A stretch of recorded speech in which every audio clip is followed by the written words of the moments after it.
Welcome to today's edition of Crypto Corner at InvestorIdeas.com. News on what's driving the cryptocurrency market.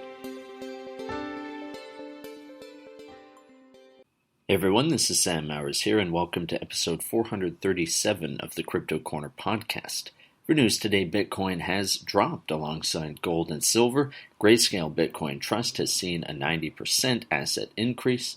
Revolut tripled its losses in 2019, and South Korean city Seongnam is expanding its blockchain payment program. But just before we dive into today's show, a quick reminder that if you enjoyed this podcast, please feel free to share it or leave us a review. I also recommend checking out some of the other podcasts on InvestorIdeas.com, such as the Cannabis Podcast or the Clean Tech and Climate Change Podcast, both of which will bring you up to speed on the latest stock news and trends in their respective spaces. Alright, now since Monday's episode of Crypto Corner, Bitcoin's trading price has dropped somewhat, correlating with a similar downtrend observed in the price of gold and silver.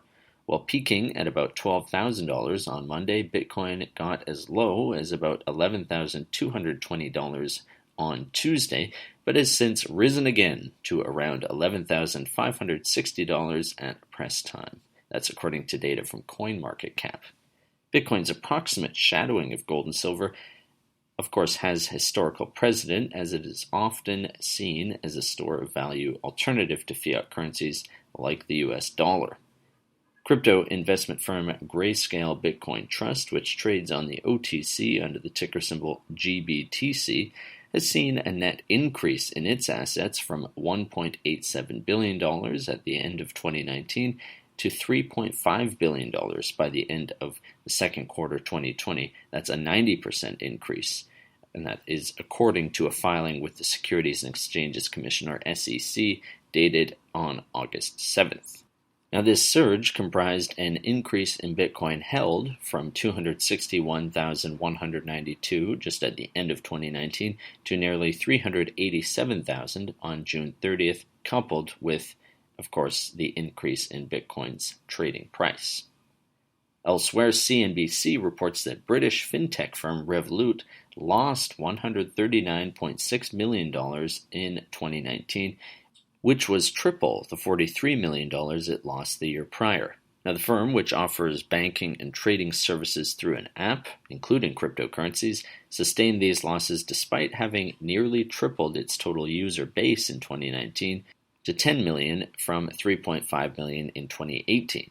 However, the company's chairman, Martin Gilbert, said, quote, "Both 2019 and the first months of 2020 have been periods of significant achievement and expansion for Revolut, putting the company on a clear path to long-term sustainable growth. Our continued growth and expansion during the pandemic has shown the resilience of our strategic plans, and we are pleased that these plans are further endorsed by new investors." End quote. Finally, the South Korean city Seongnam, city of about 1 million people, plans to expand its already existing blockchain-powered payment program by issuing new digital gift certificates. That is according to local outlet Gyeonghyang Shinmun. Hope I pronounced that right. The city recently announced that it had signed a business agreement with the Korea Mint Corporation to launch a card-type mobile certificate, which will run on the latter's mobile Chak app. According to Cointelegraph, there will be 3 digital gift certificate types representing cash, check cards, and mobile cards, which can be used at 45,000 card merchant locations across the city. That does it for today's Crypto Corner. If you would like to be a guest or sponsor for this podcast, contact InvestorIdeas.com. Investor Ideas reminds all listeners to read our disclaimers and disclosures on the InvestorIdeas.com website, and this podcast is not an endorsement to buy products, services, or securities. Investors are reminded all investment involves risk and possible loss of investment. To hear more InvestorIdeas.com podcasts, please visit InvestorIdeas.com/audio. And a reminder, you can also hear our podcasts on Spotify, iTunes, TuneIn, Stitcher, Spreaker.com, iHeartRadio.com, and Google Play Music.